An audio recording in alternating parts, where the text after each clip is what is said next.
Very good morning to you. Very good day wherever you are. It's quite early in the morning here, but that's the normal for this channel. Today I'm going to look at my Tascam DR60 Mk2, and here it is on the bench. Now the unit is fully working, except that the USB connection has a broken pin. I'll focus it in, there we go. You can see that just in here, one of the pins on the mini USB socket is bent. So what I've got to do is I've got to basically take it apart, desolder that socket and fit a new one. The problem I've got is I don't know how to take it apart. So we're going to go with the standard, let's see if we don't know what we're doing and just undo every screw until the thing falls apart sort of technique. I haven't found any videos on YouTube on how to take one of these apart yet, so if you want to dismantle one, this is probably the place to stay. Let's start by taking the obvious ones apart. Well, it's this end that I need to get to, so I would imagine that starting with these screws would be the best option. Let me get that cable completely out of the way.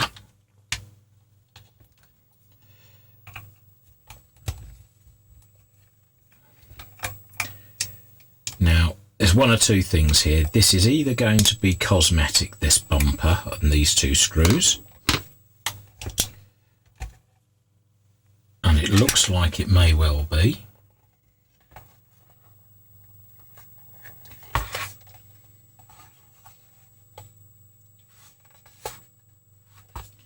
I better take this side off at the same time, just to keep things level.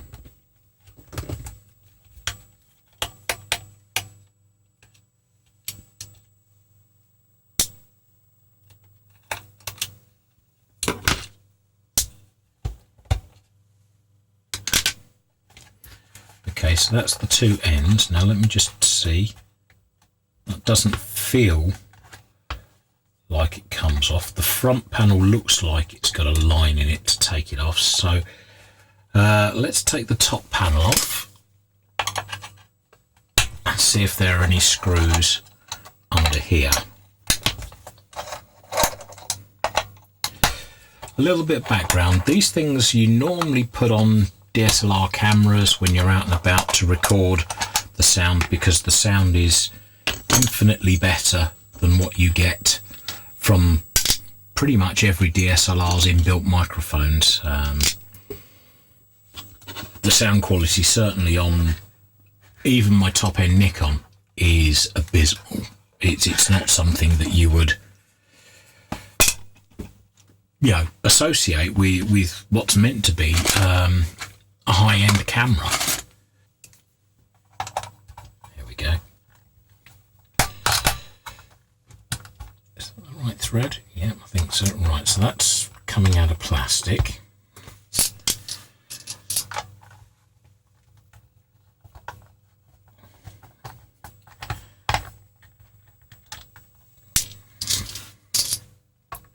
So there are three there.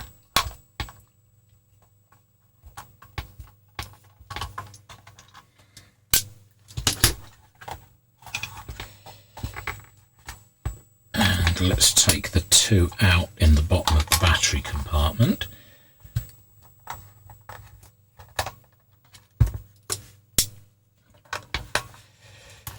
The other useful thing about videoing this is that I can look back on the footage and then I can put it back together again.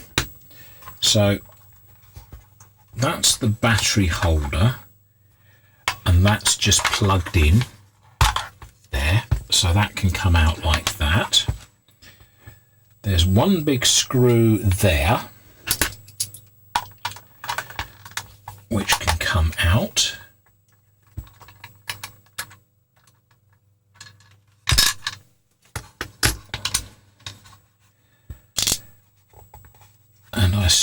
can't actually see any more. So that's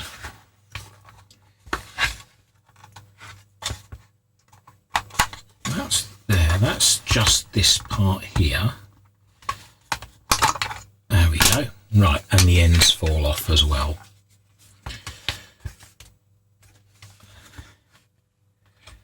So let's have a look. So I've also got to take out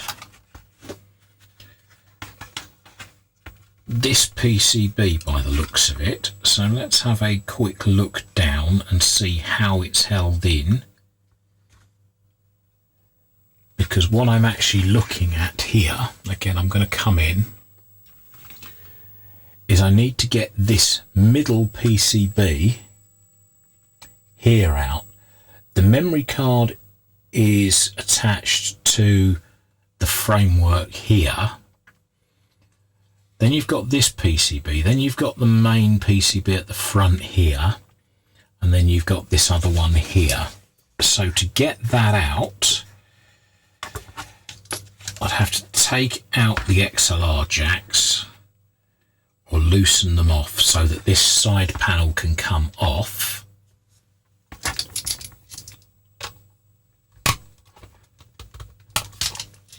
I think that is one of the bigger screws. Yeah.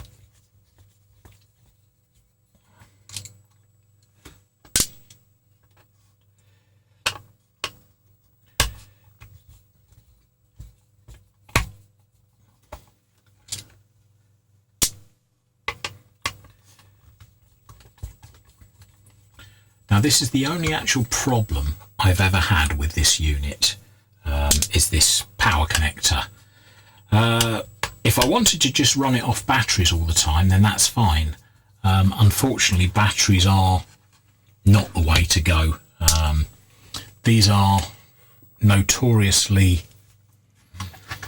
not battery efficient, shall we say. So, yeah, you wouldn't want to be running batteries on this at all if you could help it. Sometimes it's necessary.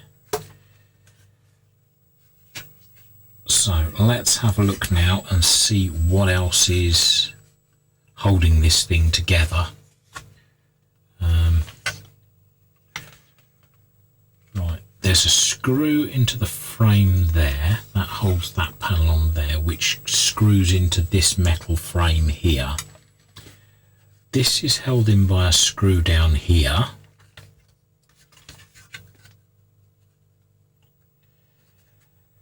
But there has to be a better way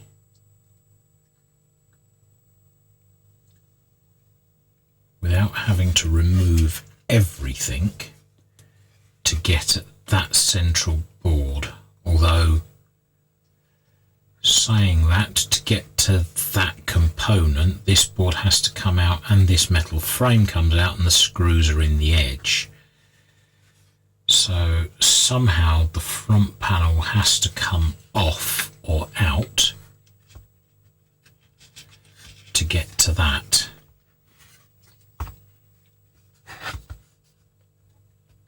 Okay, so there's nothing there that seems to be holding that in. That's loose. Ah, there we go. So that's just the side panel with an earthing wire on it. Okay. There's an earthing wire going to this top board.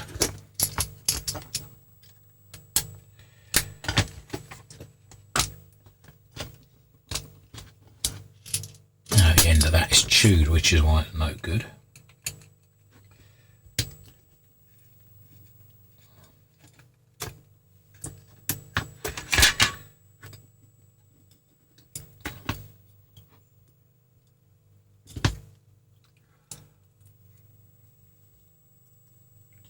What I'm going to do is I'm going to put this screw, no I'm not, because I need to take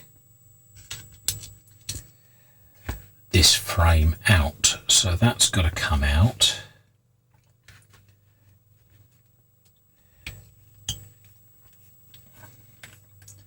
That's got to come out. That's got to come out.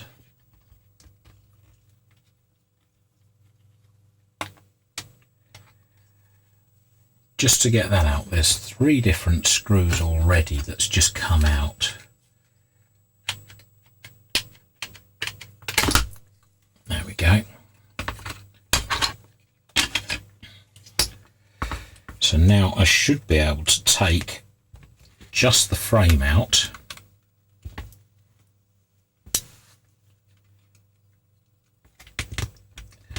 That has that particular board on it.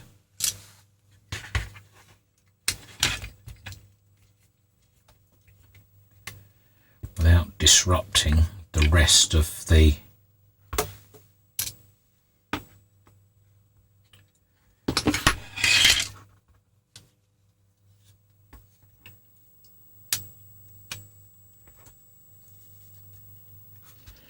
one more screw there.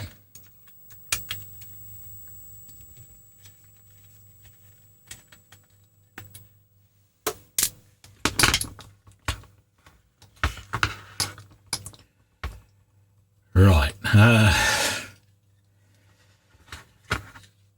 so we've got the front panel off. What does that leave me with? 1, 2, 3 screws.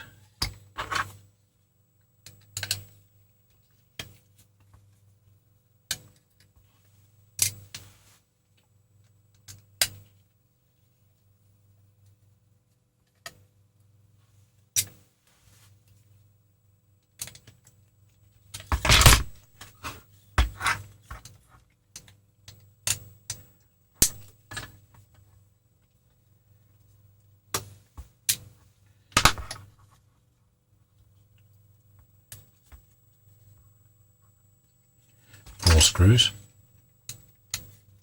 3 screws. I can't count.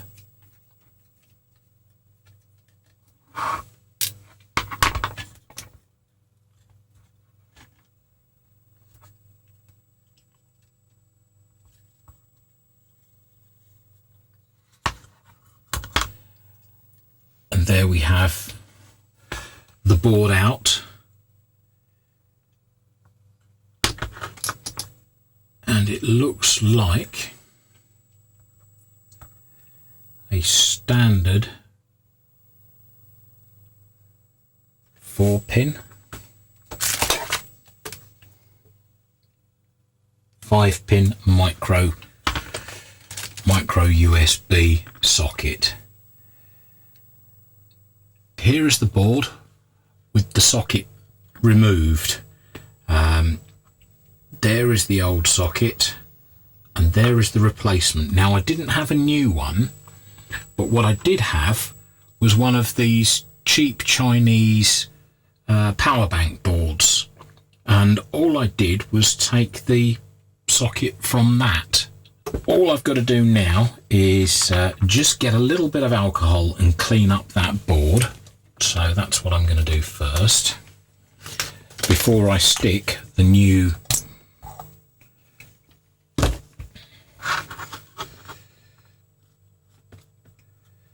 socket on there. You also have to make sure that the socket that you're putting in is a full 5-pin socket, because on this board it does actually provide data as well. I'm just going to line it up and make sure it sits in the right place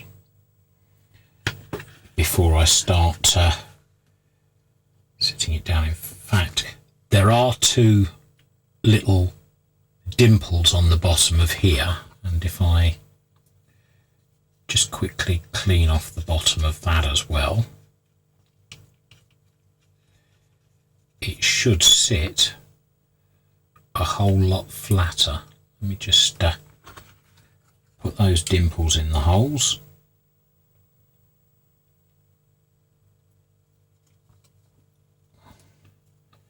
There they go.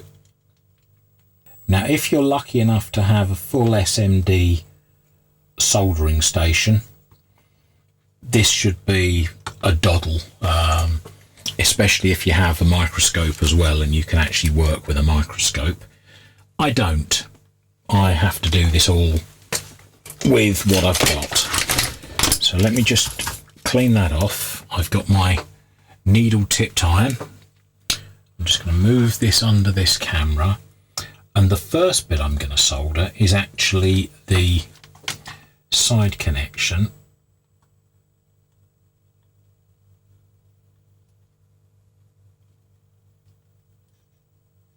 So that keeps it in position.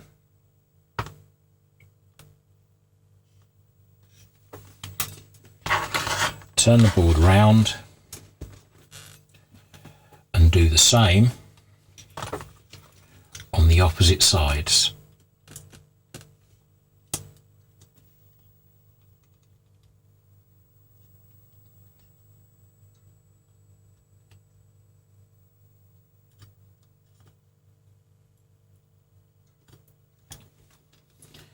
Now, while I've got the chance, I'm going to stick this just on the top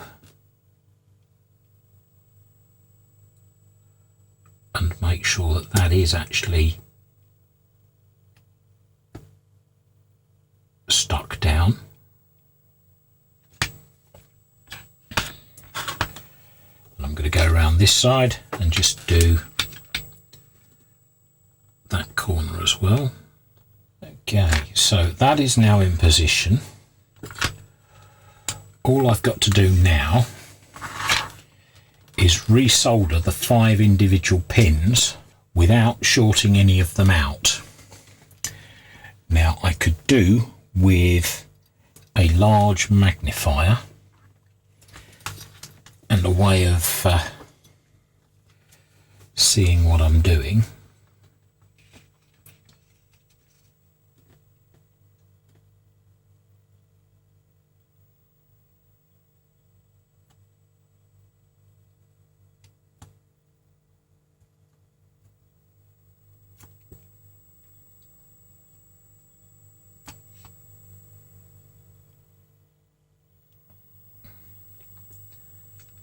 Globlet of solder there.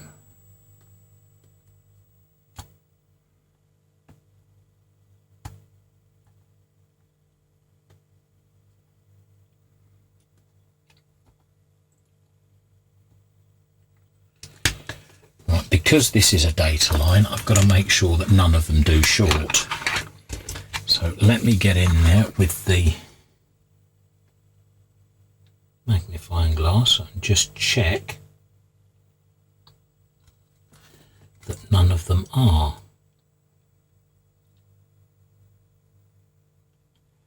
Not so happy with the 2 in the middle.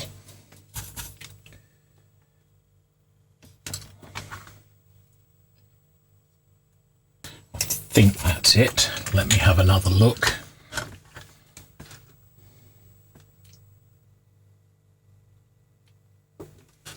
Right, that's got it. So it's not the neatest soldering job in the world, I'll be the first to admit that. So you can just about see the pins under there without me breaking out the big macro lens for this one job. Put the card back in like that. Right, so this board is the one that goes on the top, this one goes into this board. So that fits.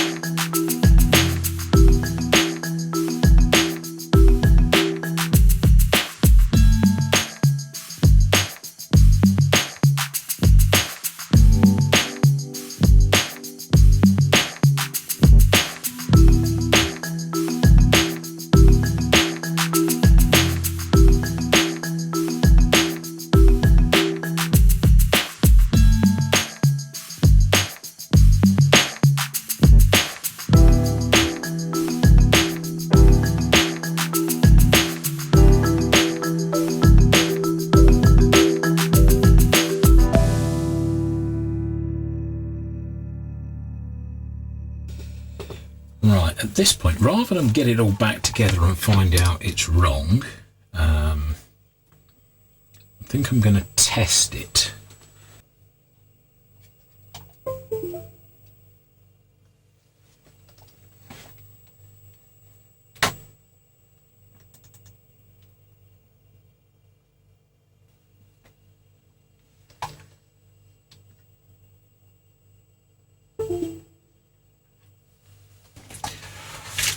So yes, the PC recognises it, and I can transfer files to the hard drive or to the data card.